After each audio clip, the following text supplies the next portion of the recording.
preocupe. No, yo sé que el Señor se goza también de verles aquí, hermanos, porque eso es lo que el Señor quiere, que como iglesia nos unamos, porque sé que sus luchas y sus pruebas son las mismas que todos enfrentamos.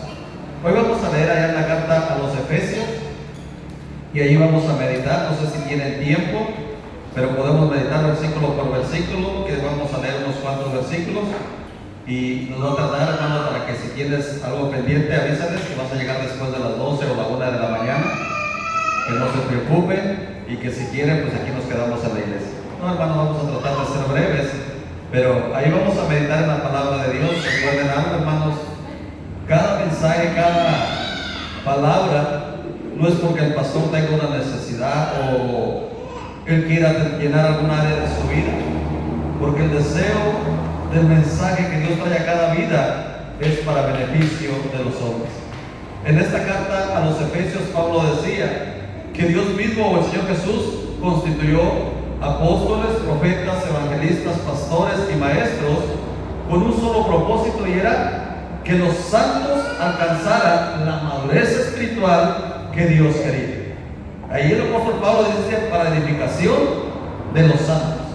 O sea, el propósito de que el Señor haya puesto ministros es para el beneficio de cada uno que ha sido comprado por la sangre de Cristo Jesús.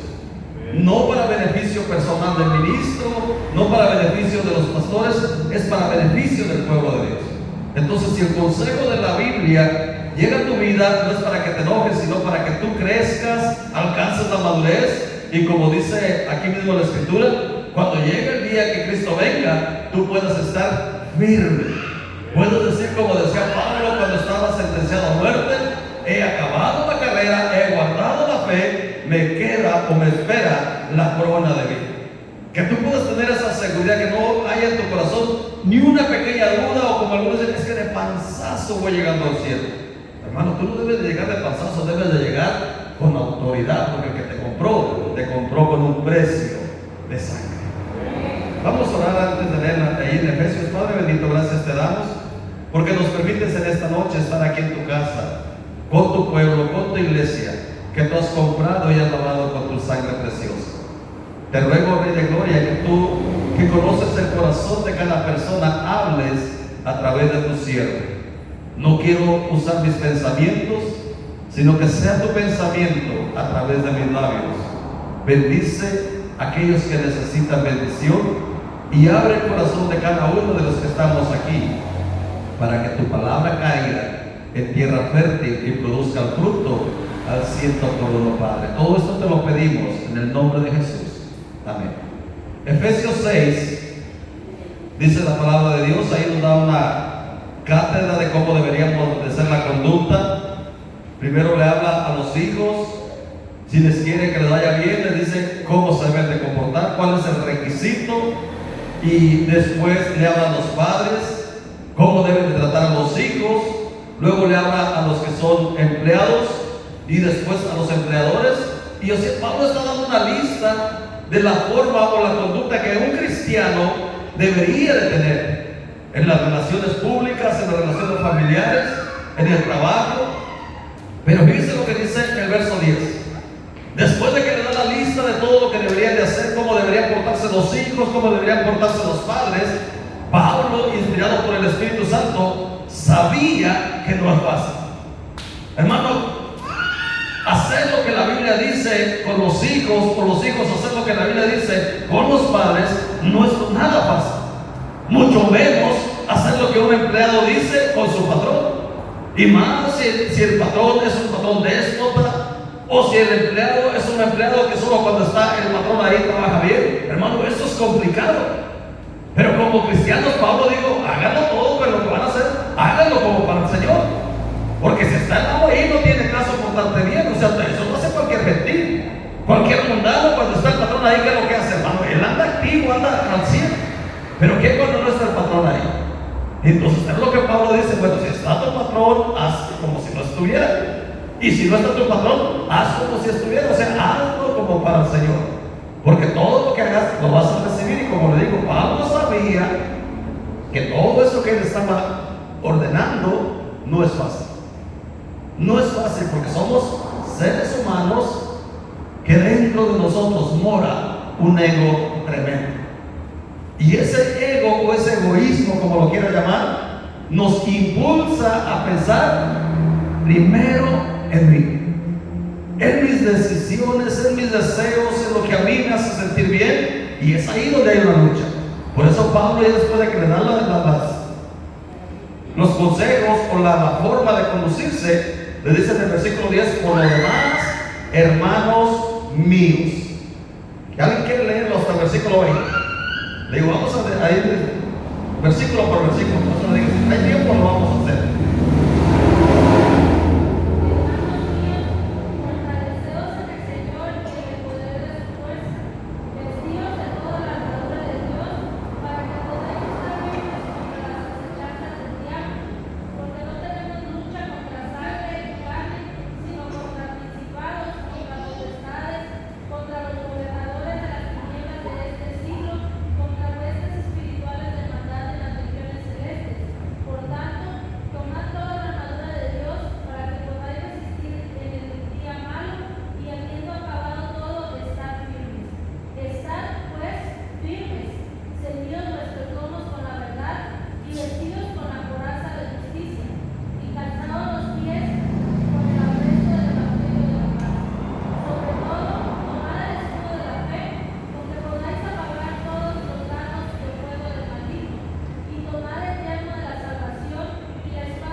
Amén. Hasta ahí lo dejamos.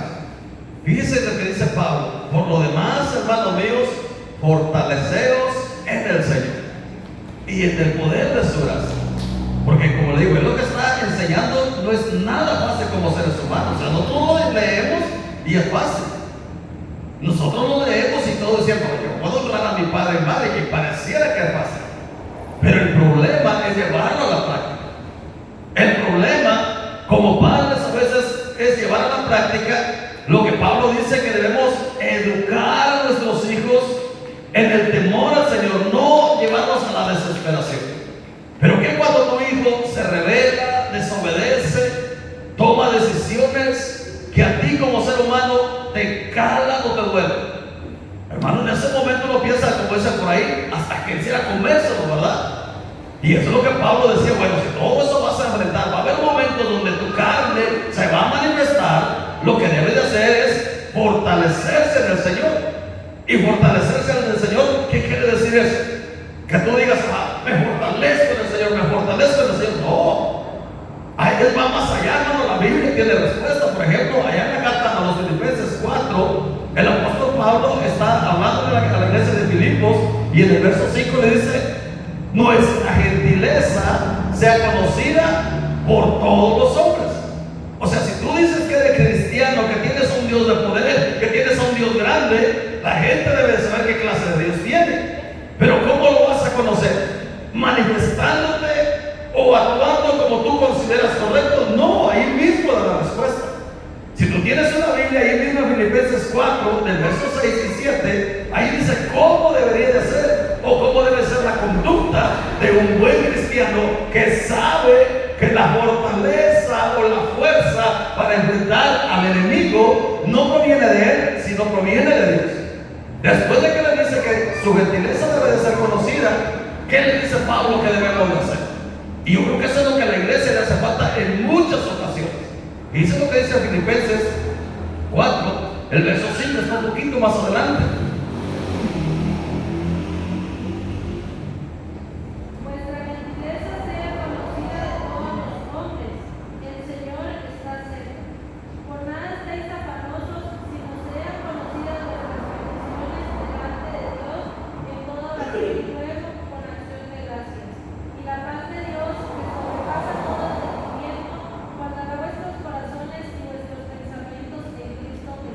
Aleluya. O sea, que esa fortalecerte Cuando tú tengas una dificultad, ¿qué es lo primero que dice Pablo que debes de hacer? Fíjate lo que dice: por nada estéis afanosos. Una persona, un creyente, un ser humano que tiene a Dios en su corazón, o es más, aunque no tenga a Dios, por mucho que nos afanemos, ¿qué podemos transformar de nuestro entorno? No podemos cambiar, hermano, ni el corazón de nuestros propios hijos. Yo no sé si tú has conocido padres que son muy estrictos, que incluso a sus hijos los encierran por tal de que no hagan alguna cosa o que no practiquen tales cosas. Pero hermano, tarde que temprano lo hacen. Hace unos tiempos atrás, hermano, había padres tan estrictos que a sus hijas les prohibían salir de casa para que no se casaran. Y aún así se les iba. ¿Por qué el ser humano trataba de hacer eso? Porque decía, bueno, si yo soy estricto, ¿qué fulano va a atreverse a llegar? Y aún así se casaba. O se huía, como dice, o se la robaba. O sea, de nada servía o de nada sirve que nosotros nos pongamos en ese plan de que, no, es que yo voy a hacer que mis reglas se cumplan. No vamos a lograr nada, pero al contrario, Pablo dice, si no te afanas por eso, sino que vas como Ana y pones tu problema, tu causa delante del altar del Señor, ¿qué es lo que va a hacer Dios? Ahí lo dice Pablo: por nada estéis afanosos, si no sean conocidas vuestras peticiones. O sea que cuando venga una dificultad y tú le digas, Señor, es que yo no puedo con mi esposa, yo no puedo con mi esposo, yo no puedo con mis hijos, yo no puedo con mi patrón, yo no puedo con mi empleado, ¿qué debes de hacer? Extender rodillas a Dios, fortalécete en el Señor. Y eso que tú no puedes hacer, para Dios no va a haber imposibles. Que no le dijo Dios eso a Abraham, que no le dijo Dios eso a Jeremías. He aquí, yo soy Jehová, Dios de toda carne, ¿habrá algo imposible para mí? En una ocasión le llevaron al Señor a un hombre que los discípulos no le pudieron hacer nada, y el padre de este muchacho le dice: Señor, puedes hacer algo por mí. ¿Y qué le dijo Jesús a este hombre? Al que cree. Primero le dijo: si tú puedes creer. Él le dijo: sí, Señor. Y le dice Jesús: al que cree, todo le es posible. Entonces es lo que Pablo está diciendo: mira, yo sé que vas a enfrentar dificultades, yo sé que vas a encontrar problemas que van a salirse de tu control. Y en vez de que te afanes tratando de solucionarlos, vete y pon tu causa, tus peticiones delante de Él. Pedro lo dice con otras palabras. Primera de Pedro 5, verso 7. Cuando Pedro le dice: miren, humíllense delante de la mano de Dios para que nos exalte cuando fuera tiempo. Y luego viene lo que le dice en el versículo 7. Ahí en 1 de Pedro 5, verso 7, el Señor fue el que le dijo: humillaos pues bajo la poderosa mano de Dios para que os exalte cuando fuere tiempo. Y luego dice la razón por qué le debes de humillar delante de Dios. Y dice lo que dice el versículo 7. ¿Quién lo tiene ahí en la mano? Rapidito así.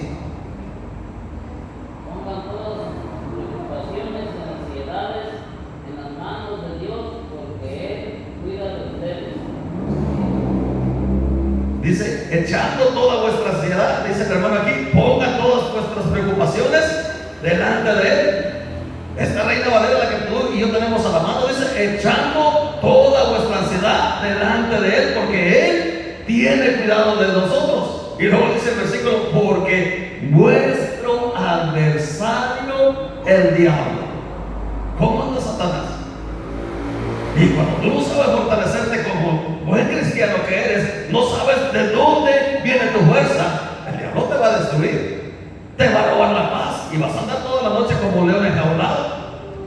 ¿Y por qué se me fuerza yo? ¿Y por qué esto? ¿Y por qué aquello? Porque tu ansiedad, tu angustia por tratar de controlar lo que te rodea, no te deja dormir. Hermano, a mí me sorprende cuando el rey David andaba en persecuciones, en dificultades, él tranquilamente podía decir: en paz me acostaré y así mismo despertaré. Y luego dice la razón: porque solo tú, Jehová, me haces dormir, me haces estar tranquilo.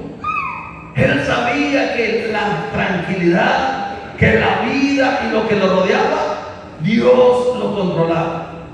Él podía tener miles y miles de enemigos, y por eso decía: aunque un ejército acampe contra mí, mí se levante guerra, yo estaré confiado. Pero hoy en día los cristianos, ¿cómo vivimos? Hermano, vivimos estresados porque no hemos aprendido que nuestra confianza y nuestra fortaleza debe de estar en Dios. Y como le digo, la Biblia nos da la pauta. Pablo decía que nuestra gentileza sea conocida, que si tenemos una dificultad, nuestras peticiones o nuestras cargas sean conocidas delante de Dios, con toda oración y ruego, y luego dice, con acción de gracias, que es algo que a veces se nos sale de control. A veces le decimos a Dios y le decimos, Señor, esto y esto y esto, pero nunca le decimos, gracias Padre, como le dijo Jesús cuando tenía un pequeño problema, ¿verdad? Que iba una multitud y él estaba en el desierto y ya había sido caído la tarde y no tenía con qué alimentarnos. Que fue lo que le dijo el Señor Jesús al Padre: Padre, te doy las gracias porque siempre me escuchas. O sea, bendice estos panes, bendice estos peces, pero también gracias porque sé que siempre me escuchas. En otras palabras, que cuando tú tengas una necesidad, un problema o una angustia, está bien que le digas a Dios: mira, este es mi problema, esta es mi angustia, esta mujer que tengo, Señor, o me la comportas o te la mando. No, ¿verdad que eso no? Que le puedo decir: Señor, mira, esta mujer no la puedo transformar, o este esposo que tengo no lo puedo transformar, o este hijo que tengo o esta hija no lo puedo controlar yo, pero yo sé que tú lo puedes hacer, y gracias porque ya lo has hecho. Hermano, eso es algo que la iglesia debe hacer. Por eso el apóstol Pedro dice, perdón, Pablo, ustedes aprendan a vestirse con el poder de Dios. ¿Cómo? Humillándote bajo la poderosa mano de Dios, porque Él tiene cuidado de ti, Él vela de ti. Entonces ahí vamos, el primer versículo que le dije que íbamos a leer. Digo, tenemos lo bueno que hasta las 12 de la noche. Dice: por lo demás, hermanos míos, fortaleceos en el Señor y en el poder de su fuerza. Luego dice el 11: vestidos ¿de qué? De toda la armadura de Dios. Y luego añade: porque no tenemos lucha contra sangre y carne, sino contra principados, contra potestades, contra los gobernadores de las tinieblas y de este siglo. Entonces, si nosotros vemos cuál es nuestra lucha, debemos de entender a qué se está refiriendo Pablo. Porque algo es seguro, hermanos: cuando yo peleo con alguien que yo pueda ver, yo mido mi fuerza y sé si le puedo ganar. Pero con esos principados de maldad, con esos espíritus de maldad que la Biblia llama. Es más, en una ocasión el mismo Señor Jesús, creo que está en Mateo 12, si alguien me acompaña allá, el verso 43 al 45, Él está dando una parábola y hablaba de un espíritu inmundo, solamente de uno. Ahora Pablo dice que tenemos una hueste espiritual de maldad. O sea, no es solamente un espíritu, son cientos o miles de espíritus inmundos que su único propósito es hacernos la guerra. Por eso, si esos espíritus inmundos que el Señor nos describe, y los describe como seres invisibles que tienen el poder de comunicarse entre ellos mismos y tienen el poder de entrar a cualquier cuerpo, eso nos habla que nuestra lucha no es fácil, porque esos espíritus tienen tanto poder, que lo vamos a ir viendo, que ellos pueden alterar nuestra salud, pueden alterar nuestra conducta, pueden alterar lo que nos rodea. Entonces, si nosotros tenemos ese tipo de espíritus que están peleando con nosotros, debemos de saber que la única forma es, como dice Pablo, es vistiéndonos de la armadura de Dios. Allá Jesús describe a esos espíritus como son. ¿Quién lo tiene ahí? Cuando el espíritu inmundo sale del hombre, anda por lugares secos buscando reposo y no le halla. Entonces dice: volveré a mi casa de donde salí. Y cuando llega, la halla desocupada, barrida y adornada. Entonces va y toma consigo otros 7 espíritus peores que él, y entrados moran ahí, y el postrer estado de aquel hombre viene a ser peor que el primero. Así también acontecerá a esta mala generación. Aleluya. O sea, lo que dice Jesús, estos espíritus son reales. El problema es que nosotros no los podemos ver. ¿O quién de ustedes puede ver un espíritu? Podemos notar las acciones de los espíritus. Podemos notar cómo obra cada espíritu. Por ejemplo, ellos pueden alterar nuestra salud. ¿Será cierto? Pueden alterar nuestro entorno. Allí en Lucas 13, el versículo 11 al 16, para que veas cómo esos espíritus pueden alterar nuestra salud física. Ahí un poquito adelante de Mateo, en Lucas 13, verso 11 al 16. Y había allí una mujer que desde hacía 18 años tenía un espíritu de enfermedad y andaba encorvada y de ninguna manera se podía enderezar. Cuando Jesús la vio, la llamó y le dijo: mujer, eres libre de tu enfermedad. Y puso las manos sobre ella y ella se enderezó. Luego glorificaba a Dios. Pero el principal de las sinagogas, enojado de que Jesús hubiese sanado en el día de reposo, dijo a la gente: 6 días hay en que se debe trabajar en estos, pues venid y sed sanados, y no el día de reposo. Entonces el Señor le respondió, dijo: hipócrita, cada uno de vosotros no desata en el día de reposo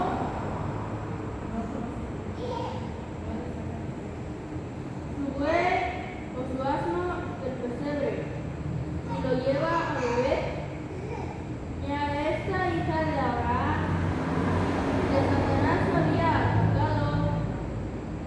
atado 18 años, no se le debía desatar de esta ligadura en el día del reposo. A ver, hasta ahí lo dejamos. ¿Quién había dañado la salud de esta mujer? El mismo diablo. Pablo dice: huestes espirituales de maldad. Que ellos operan, hermano, y como dice Pablo, en las regiones celestes. O sea, nosotros no nos damos cuenta. Hasta que a veces algunos los trae. Bendito sea Dios que tú eres creyente, si no, ¿cómo anduvieras? Pero estos espíritus inmundos, hermanos, son los que se meten a los seres humanos y no nos damos cuenta. Y ellos pueden alterar tu salud, pueden alterar tu comportamiento, pueden alterar muchas áreas. Por eso Pablo dice: ustedes lo que necesitan es vestirse de la armadura de Dios. Y da una lista, digo, ahorita vamos a ir estudiando, al cabo tenemos tiempo. Que levantarnos y saber que yo me pongo la armadura de Dios. No decir: no, yo me cubro con la sangre, hermano, eso no tiene poder. La sangre de Cristo nos limpia de todo pecado. Por eso es muy importante conocer qué es lo que hace cada una de las armas que tiene la palabra de Dios. Hermano, porque a veces hay gente: no, yo voy a cubrir mi hogar con la sangre de Cristo. Pareciera bonito, pero la sangre de Cristo nos limpia de todo pecado. ¿Qué es lo que hace que el diablo huya de nosotros? Santiago dice: resistir al diablo, someteos a Dios y él huirá de vosotros. Huirá de vosotros, porque de nada sirve que tú digas: me cubro con la sangre de Cristo, pero no te pones la armadura correcta. El diablo sabe decir: pero la sangre de Cristo te puede limpiar del pecado, te puede limpiar de la maldad, como lo dice Juan. Pero lo que sí te cubre o te libre de la mano del enemigo es la armadura completa de Dios. Entonces, como te digo, Satanás puede alterar la salud. Dice que esta mujer, por 18 años, ahí traía su jorobito, andaba encorvadita, y ella andaba cargando un peso que no lo correspondía. Entonces Jesús, cuando la ve, tiene compasión de ella, la sana el día de reposo. Los fariseos se enojan, o el principal de la sinagoga, y dice que no había 6 días en los cuales ella podía haber sido sanada. Y le dijo Cristo: ¿cómo pues? Si alguien tiene su buey, no lo lleva a tomar agua, no lo desata y lo lleva para que tome agua. Cuanto más esta hija de Abraham, que por 18 años el diablo había atormentado o la había atado, y Jesús la libró. Entonces, eso es lo que hacen las huestes espirituales de maldad. Pueden alterar tu salud. Y uno puede decir, ¿y por qué me enfermo? ¿O por qué esto? Porque simplemente el diablo tiene ese poder, o los espíritus inmundos pueden entrar y alterar tu sistema. Otra de las cosas, no podemos ir mencionando aquí en los evangelios muchas cosas que pueden hacer, pero te digo, ellos pueden alterar tu comportamiento. En Marcos 5, muchos de nosotros conocemos esa historia. Del versículo 1 al 5 nos narra otra vez. Jesús llega a una región que se llamaba de los Gadarenos, o Gerasa, como lo llaman algunos. Y fíjate lo que sucede. Ahí en los Gadarenos, Marcos 5, verso 1 al 5. Vinieron al otro lado del mar, a la región de los Gadarenos, y cuando salió él de la barca, enseguida vino a su encuentro de los sepulcros un hombre con un espíritu inmundo, que tenía su morada en los sepulcros, y nadie podía atarle ni aún con cadenas, porque muchas veces había sido atado con grillos y cadenas, mas las cadenas habían sido hechas pedazos por él, y desmenuzados los grillos, y nadie le podía dominar. Y siempre de día y de noche andaba dando voces en los montes y en los sepulcros, hiriéndose con piedra. Aleluya. ¿Quién era este hombre y cómo se comportaba? Era un hombre que dice que había sido poseído, no por uno, sino por varios o cientos de demonios que lo atormentaban. Era la Biblia, que eran legiones que lo estaban atormentando. Pero vemos las características de una persona que está siendo atacada por Satanás. ¿Qué es lo que hace? Primero, no le importa cómo vive. A este hombre no le importaba cómo vivía. Su vocabulario, su manera de pensar, su manera de vivir había sido totalmente alterada. Y eso es lo que hacen los demonios. Por eso a veces los seres humanos, sin darse cuenta, están siendo usados por Satanás. Entonces lo que Pablo está diciendo, mira, si van a enfrentar todo ese tipo de luchas, todo ese tipo de pruebas, todo ese tipo de situaciones, lo que tienen que hacer es vestirse de la armadura de Dios. Porque como le digo, yo puedo ver a un contrincante físico, pero no puedo ver cuando un demonio entra a mi vida y altera lo que yo soy. No lo puedo ver. Y con esto no estoy diciendo, es que a los cristianos pueden ser endemoniados. Tú no te puedes poseer Dios y el Espíritu Santo. Pero lo que sí puede hacer Satanás es entrar y manipularte en muchas ocasiones. Tú puedes permitir que el diablo entre y manipule tu vida. Entonces, ¿cómo evitas todo eso? Manteniéndote con la armadura de Dios. Porque si, yo les he dicho otras veces, si no te monta Dios, te va a montar Satanás. Si tú empiezas a vivir tu vida como tú quieres, como tú consideras, hermano, tarde que temprano viene el enemigo va a tomar control de tu vida.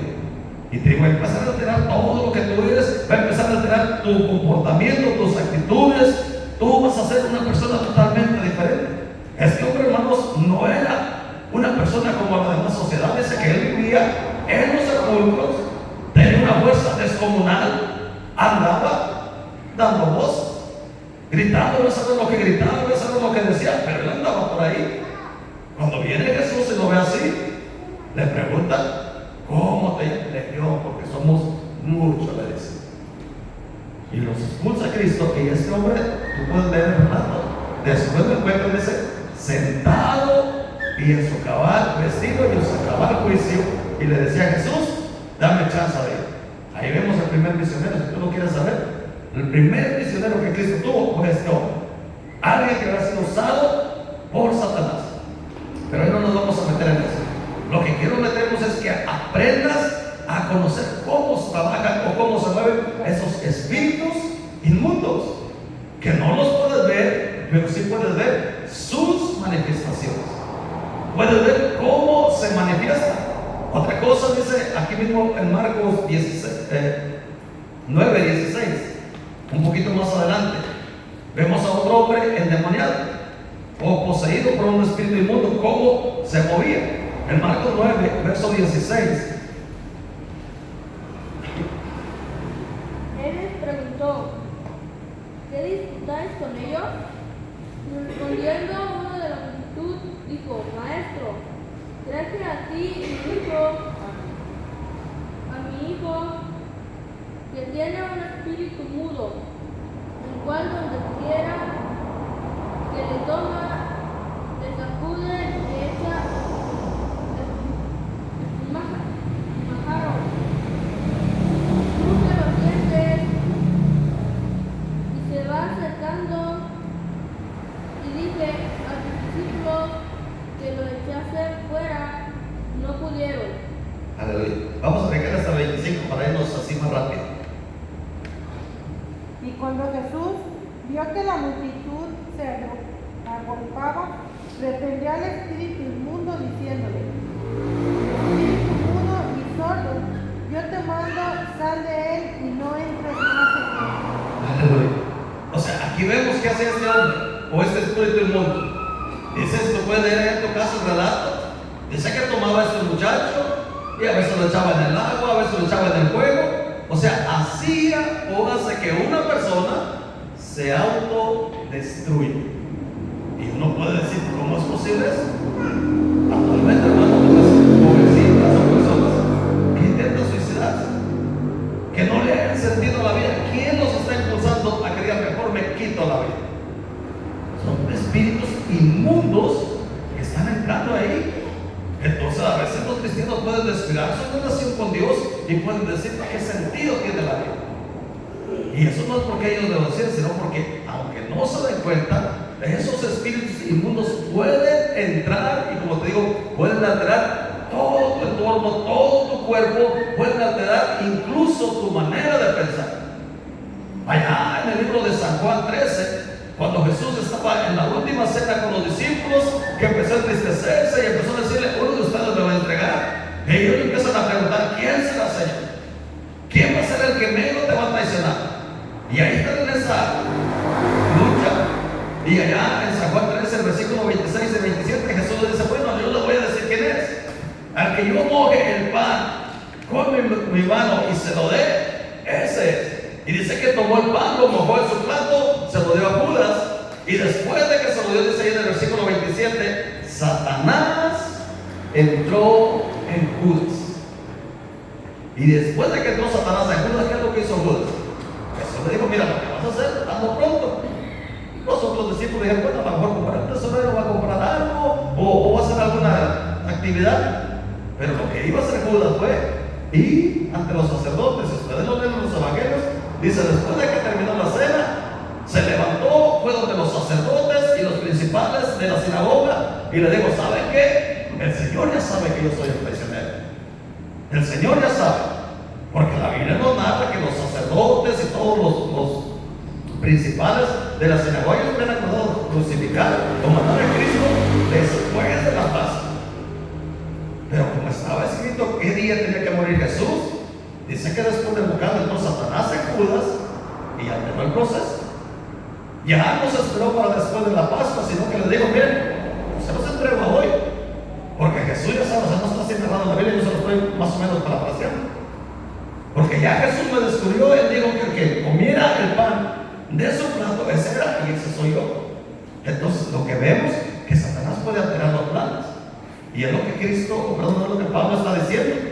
Si el diablo o las huestes espirituales de maldad tienen ese poder, ustedes lo que tienen que hacer, vestirse con toda la armadura de Dios. Y yo creo que ese consejo sigue vigente. ¿Sabe por qué? Porque el diablo no ha sido atado. El diablo tampoco ha sido encarcelado, ni el diablo tampoco ha sido vetado de que no pueda tocar a los cristianos. Porque si no lee el Apocalipsis, dice que hasta el final todavía el enemigo o el diablo que nos acusa día y noche se mete en la presencia de Dios. Y no se mete como tú y yo para decirle santo, santo, sino se mete para decirle, mira, viste a fulanito. Si dices eso, medido, no dice, porque vuestro ha sido lanzado el acusador de los hermanos. O sea, el diablo día y noche nos anda acusando.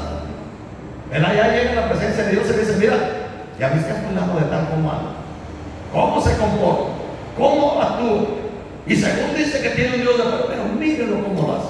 Entonces él todavía sigue vigente actualmente, y la única forma que podemos derrotarlo o podemos hacer la guerra es vistiéndonos, como dice el apóstol Pablo, con toda la armadura de Dios, porque no tenemos lucha contra sangre y carne, sino contra huestes espirituales de maldad.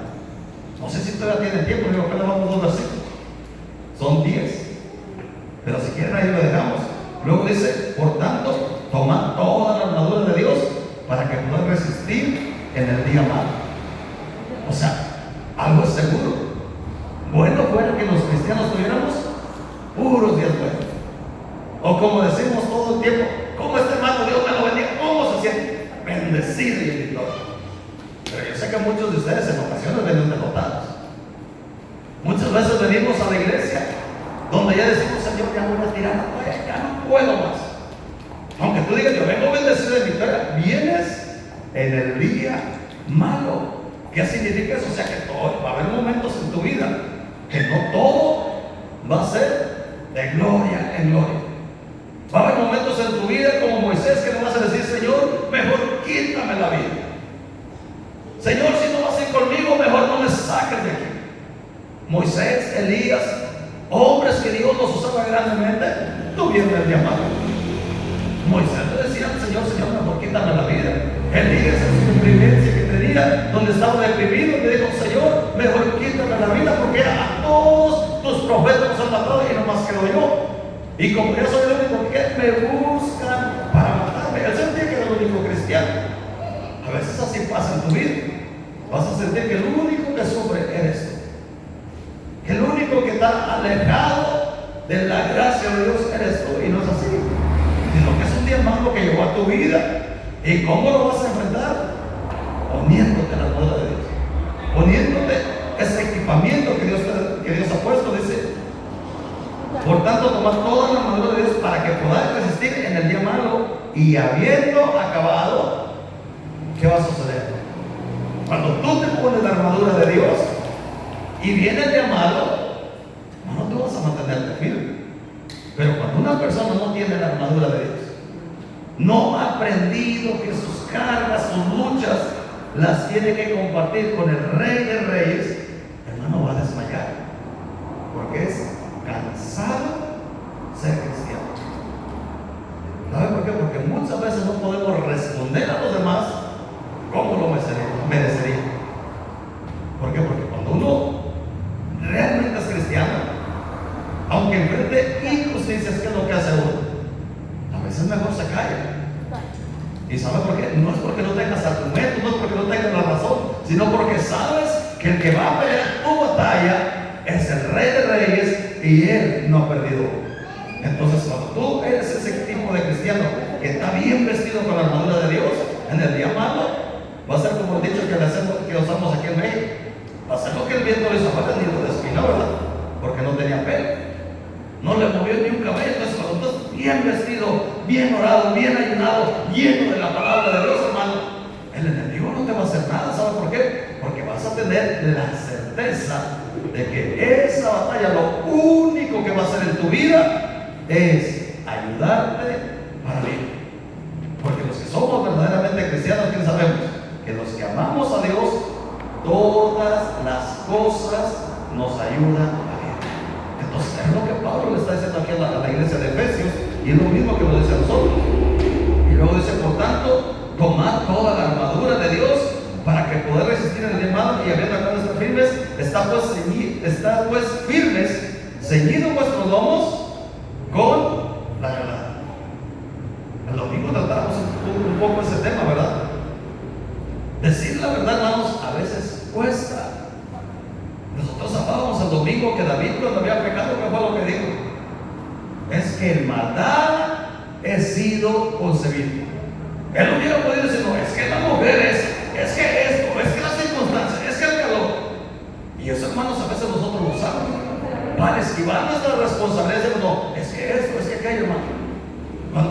debería decir: mira, hermano, yo he hecho esto.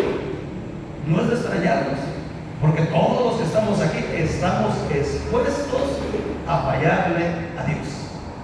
Que no sería lo que Dios quiere, aunque no lo que Dios quiere, pero Dios sabe que todos los que estamos aquí estamos expuestos a ser tentados, algunos en una forma, otros en otra forma. Y qué bueno que tuviéramos la confianza de decir: hermano, mire, ¿sabe qué? Yo hice esto, fallé en esta área de mi vida, ore por mí. Pero a veces nos da pena porque, híjole, es que los hermanos, ¿qué van a decir de mí? ¿O qué van a actuar de mí? Hermano, porque somos crueles. Decía una viejita, por allá dice que el diablo hería a los hermanos en la calle y los mandaba a la iglesia, y los hermanos los rematábamos. Aquí, o bien cristiano o bien muerto, ¿verdad? Cuando debería de ser todo lo contrario. Dice allá la palabra de Dios en los libros de los Gálatas: sobrellevar las cargas los unos de los otros. Y si alguno fuere sorprendido en alguna falta, vosotros que sois espirituales, restaurarle con espíritu de mansedumbre. Luego dice: considerándote a ti mismo. O sea, ¿qué es lo que está diciendo Pablo? Mira, si tú ves que tu hermanito falló, pecó, hizo tal cosa que no le agrada a Dios, recuerda que tú estás en la tabla del jabonero. Y ahí en la tabla del jabonero, eso no está en la Biblia para que no vayan a buscar. En la tabla del jabonero, el que no cae, resbala.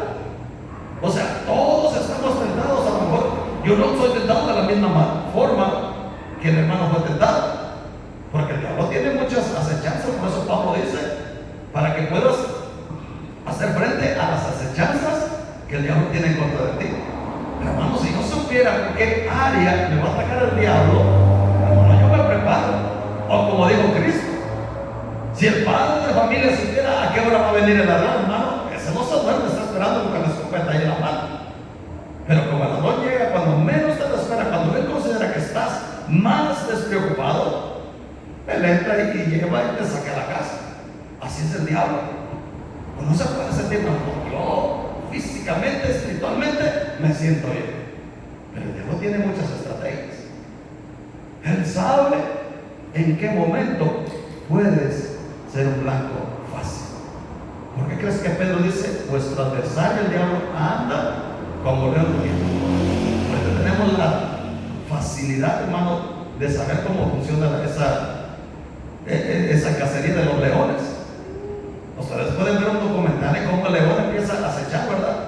Empieza a buscar su presa, empieza a rodear la manada, ya sea de cualquier especie, antílopes, venados o de cualquier especie, y él empieza a acechar y ve al más débil, y lo empieza a aislar, lo empieza a sacar hasta que lo destruye. Y lo peor de todo, hermano, que el diablo no descansa. No es como nosotros, hermano. Nosotros nos cansamos rápido. Si Dios no me contestó en esta semana, ya voy a tirar la toalla. Cuando Cristo dijo: no desmayemos, sé fiel hasta la muerte, cosa que nos cuesta.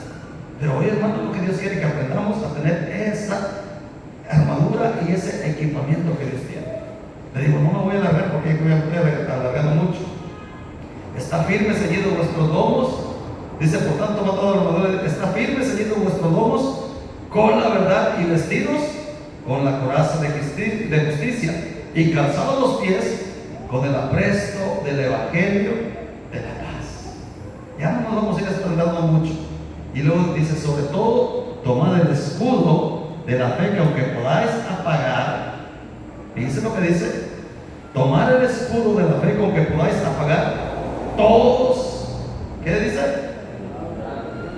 Todos los dardos de fuego del maligno. O sea, como te estaba diciendo, el diablo no descansa. Él te va a tirar uno, te va a tirar otro. Pero cuando tú tienes la fe o la confianza plena en el Señor, hermano, no te va a mover. Y es lo que el apóstol Pablo quería, o la que la Biblia quiere a través de Pablo. Que como cristianos tengamos esa certeza, tengamos esa seguridad, que el Dios que hizo los cielos y la tierra, y que hace 2000 años vino a morir en una cruz por ti y por mí, Él tiene el control de lo que está sucediendo. No hay nada que a Jesús se le salga de sus manos.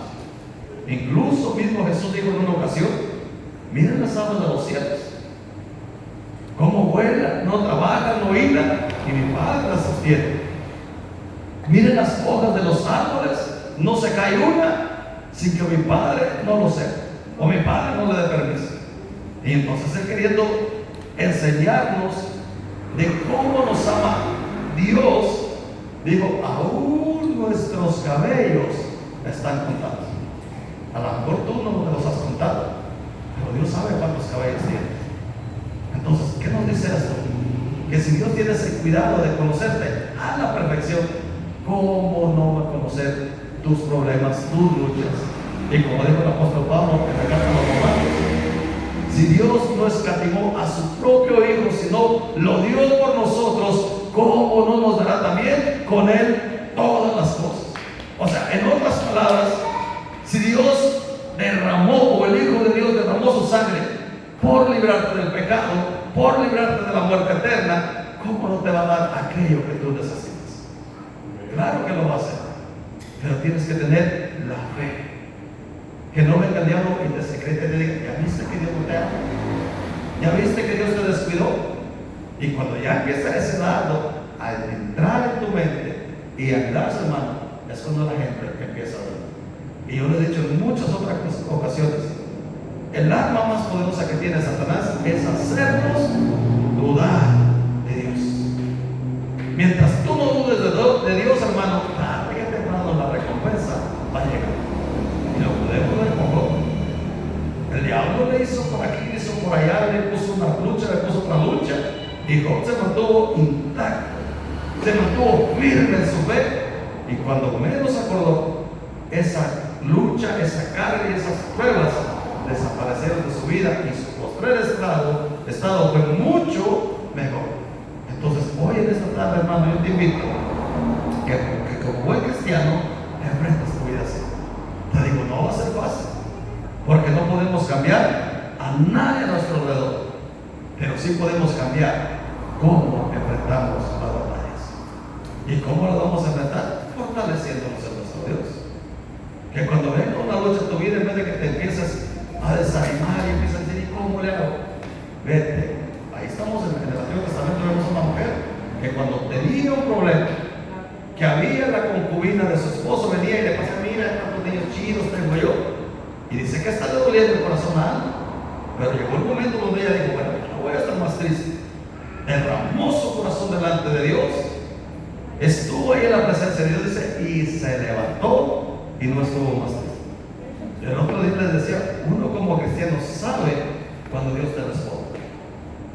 Porque cuando Dios responde algo a nuestra vida, hermanos, uno sabe, porque entra una paz que no se imagina.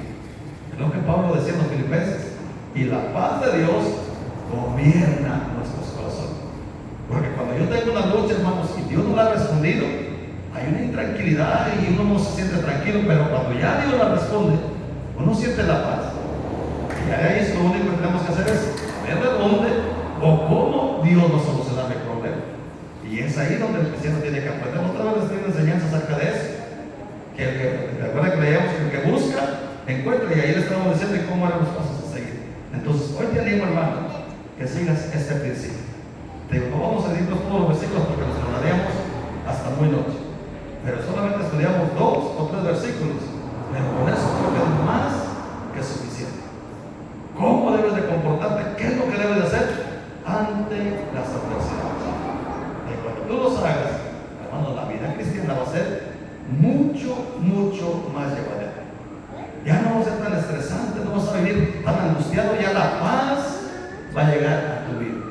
Y te digo, ¿te vas a saber lo que le sucedió a David? David podía decir abiertamente: en paz me acostaré. ¿Y quién de nosotros, hermanos, cuando sabemos que tenemos un montón de enemigos, puede acostarse en paz? Solo aquellos que tenemos la fe y la confianza en Cristo Jesús. Los que tenemos esa fe en Cristo Jesús, hermanos, sabemos que lo que suceda está en control de Dios. Ponte de pie, vamos a orar. Padre bendito, hoy en esta hermosa tarde, Padre, tú has hablado a tu pueblo, Padre, tiempo que vivimos son tiempos difíciles. Y como tu palabra dice, el enemigo, nuestro adversario, sabe que le queda poco tiempo. Y él va a tratar de la manera más insistente sacarnos de la jugada. Va a buscar la manera de derrotarnos, pero hoy la iglesia lleva herramientas para mantenerse de pie. Y una de ellas es echar toda su ansiedad sobre ti, Padre. Porque como tu palabra dice, tú tienes cuidado de nosotros.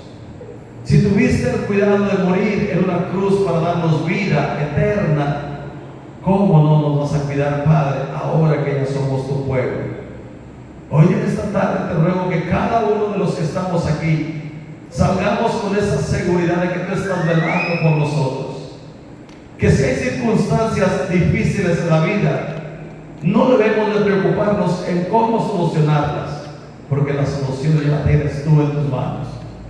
Tenemos que venir así como tu palabra lo enseña y decirte, Padre nuestro, sabiendo que tú eres nuestro Padre y que tienes cuidado de nosotros, y dejar que tú hagas la obra en nuestra vida. Hoy en esta tarde, Padre, también quiero orar con mi hermana Lupita, que está en una situación de salud complicadita. Señor, sabemos que tú le puedes dar la sanidad a esa muela y a ese cuerpo en general. Si a ti te place, Padre, haz la obra y que ella pueda tener pronta recuperación, Padre eterno. También por la salida de mi hermano Lucio hacia Morelia, te ruego, Rey de Gloria, que seas tú con él guardándole, que si hay algo malo en su cuerpo, hoy en esta tarde pueda salir, pero si no, Señor, que solamente esa cita médica sea para confirmar que tú has hecho la obra en él. Bendícelo y guárdalo en el camino, que si es tu voluntad de que él vaya hacia la ciudad de Morelia, tú le abras la puerta y le guardes en todo tiempo. También, Señor, por Rafa y su esposa, que tú los bendigas grandemente y esa petición que ha sido puesta hoy delante de ti sea respondida conforme a tu gracia y a tu misericordia. En el nombre de Jesús oramos también por aquellos hermanos que aún no te conocen, pero que un día los vamos a tener aquí, que tú los guardes. Bendice a cada familia, a cada matrimonio, y si hay una necesidad física, Padre, hoy la ponemos delante de ti. Y como dice tu palabra, que por tus llagas hemos sido sanados, que así sea, Padre. Bendice a los hogares, Señor. Que si hay algún hogar, Padre, que necesita de tu salvación, sea alcanzado hoy en esta tarde por ti, en el nombre poderoso de Cristo Jesús. Amén y amén.